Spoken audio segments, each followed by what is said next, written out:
Hello everyone, this is QWERTY, and this video is going to be pretty much a cube world, not necessarily tutorial nor not necessarily tips and tricks video, just something to help everyone get familiar with cube world so that they don't screw up a lot. Oh, check out this bug. It's a nice little pool on the roof there. So in this video I'm going to be showing you pretty much beginner stuff to get familiar with cube world and to just not suck, pretty much. I mean, granted, if you don't know how to aim, you're still gonna suck, but I mean, there's nothing I can do about that. So let's get started. Now the first tip I will be showing you is as a warrior. Well, pretty much it doesn't really matter what class, but you want to see if your mouse button 2 is a charged up attack. So what I'm going to do is I'm first going to build up MP here by attacking the dummy. I'm just going to tap the mouse button 2 to see how much damage it does without charging it. Notice how my MP bar only went down a little. Now I'm going to see how much damage it does after fully charging it by holding down mouse button 2. It did quite a bit more damage, going up from 1 damage per hit to 12, then 14, then 14 damage per hit. So you really want to make sure that your right mouse button isn't just a normal click and it actually is a charge button, because that means it can cause it to do more damage.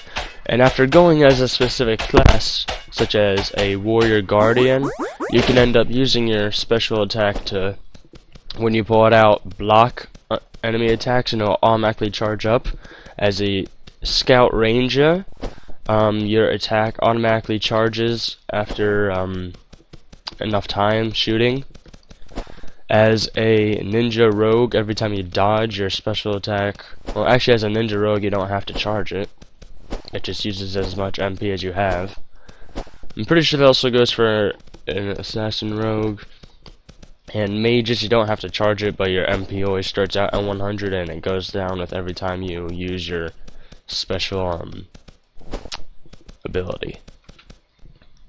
Now, for the second tip, as you can see here in the inventory, I have 4 different types of items.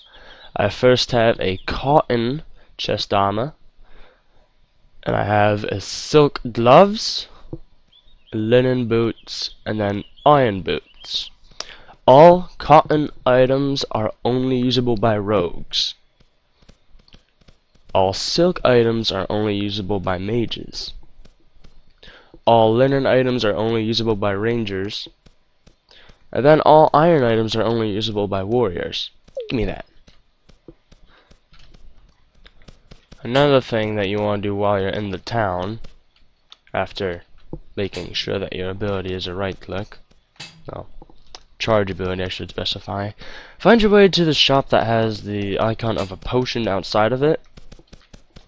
And while you're in there, generally the 5th or 6th item down, if you have one of the first 4 in a green version, is something you can use to tame a pet.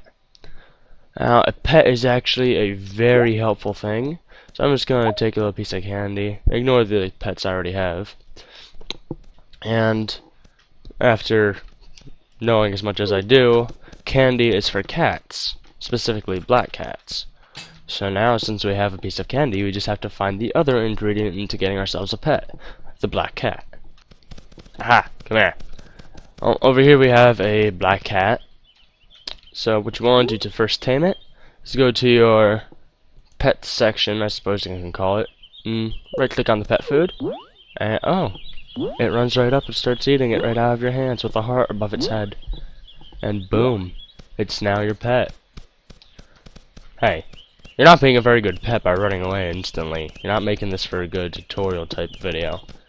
Now, if you want to name your pet, hit enter, hit slash, type name pet, and then when you want to name it, so I'm just going to name it Kittles, because I would name it Skittles, but it's not rainbow. Then we highlight over it, and yeah, it's Kittles, the cat. Another thing, while you're in the towns, if you see a pumpkin farm or pineapple farm, take all the pumpkins and pineapples you can get. Already? if you press down on the V button, it'll toggle having icons above an object's head, which can help you spot the difference between ginseng and hot flowers.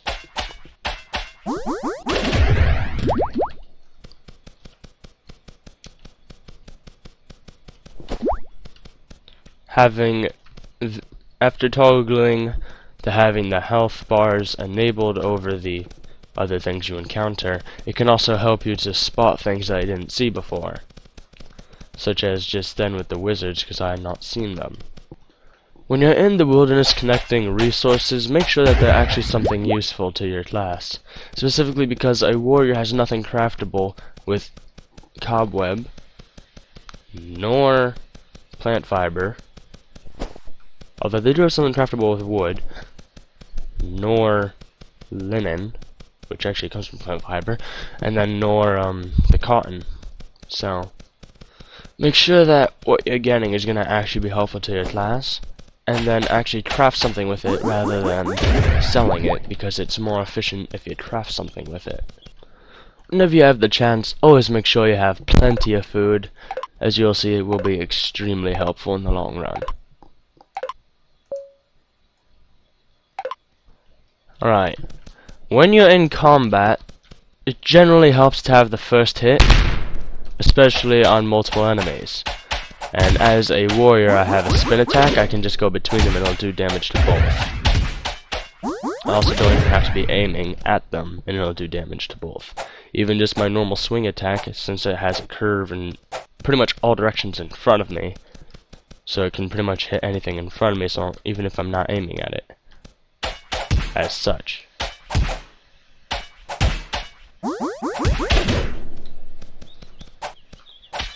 And also, it generally helps to use your special abilities as much as you can, because they do have a chance of stunning them, of which can give you time to run away and heal up, or just to simply continue beating the crap out of them, because that's what everyone likes to do, beat the crap out of stuff. Normally you don't want to be falling off of a cliff, but let's just say you're being chased off of one. Oh look, fall damage. If I had less than 100 health, I would have been dead after that. But listen here, there actually is a way to avoid fall damage on such a cliff. All you simply have to do, if I can actually do it, because I don't know how well I can do it, is pretty much climb onto something as you're falling down. Oh, not like that. Yeah, let me try that again. As you're falling off the cliff, you want to try to grab onto the wall as such. Now don't hold down your climb ability. Just hold it down enough to where you can fall down a little bit, then grab onto it again later, and you'll find that you took no fall damage from that. While without it you took 100 fall damage, which probably isn't the best of things. Just a final tip, if you see red bars, they're enemies, as in they will attack you if you get too close. Green bars are neutral, they don't really care. I'm gonna guess there's a blue bar somewhere. No, just two lemon beetles picking on a mole. Well, if they have a blue bar, then that means that they are your friends and you cannot hurt them and they will not hurt you. So, remember that if you see someone in the distance and you're running towards them, you shouldn't just run towards them and not check if they're blue barred or not, because they can end up being red barred and you've just screwed yourself over. Based on the difficulty of enemies, if they have a blue name, that means that generally you should be able to handle them. Oh, if I was actually able to land that, probably.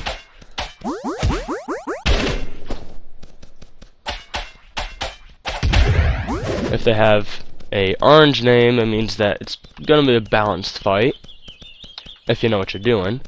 If they have a red name, it means stay the F away. Generally, because sometimes you actually can take a red name, but it's most of the time gonna take quite a bit of your potions. Another thing is that all the animals actually are tameable, including wolves. Just what you take to tame wolves is unknown at the moment. And this is the blue bar I was talking about. These 4 elves are actually friendlies. Nice. Die, scrub! Oh yeah, got a cobweb. Well, this has been my Cube World tutorial session video. Just showing you pretty much the basics of